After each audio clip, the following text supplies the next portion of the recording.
Adab membaca Al-Quran. Dalam membaca Al-Quran harus disertai adab-adabnya.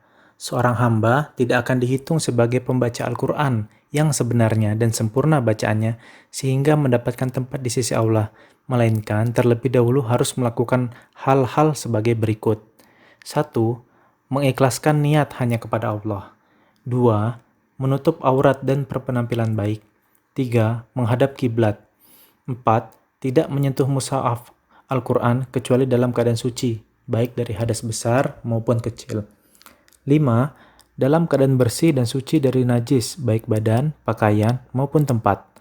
6. Membersihkan mulut dengan menggosok gigi atau siwak. 7. Membaca dalam keadaan duduk. Bila membaca Al-Quran dengan berdiri atau berbaring, tetap mendapat pahala. Hanya yang lebih utama membacanya dengan duduk. 8. Mengawali membaca dengan ta'awudz. 9. Membaca basmalah pada awal setiap surat, kecuali surat Ba'aroh at-Taubah. 10. Tenang, tumakninah, dan khusyuk.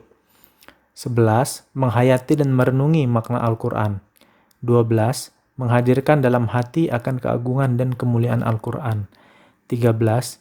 Menghindari tertawa, gaduh, berbicara, makan, mengunyah permen, dan sebagainya di sela-sela tilawah. 14.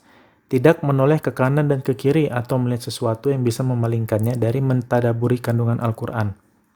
15. Tidak bermain-main dengannya, menggoyangkan kepala atau berdendang saat tilawah. 16. Berusaha membaca dengan suara yang baik sesuai dengan kemampuan. 17. Memperhatikan tajwid dan makhraj huruf. 18. Memperhatikan waqaf, washal, dan ibtida'. 19.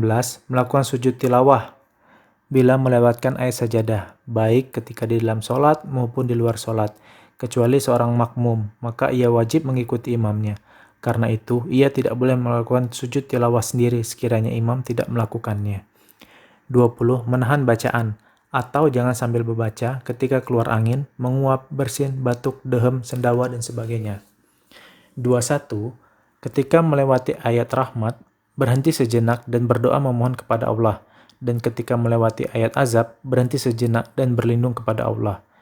22. Berhenti membaca pada tempatnya untuk menjawab salam, menjawab azan, menjawab orang yang bertanya, mendoakan orang yang bersin, dan sebagainya.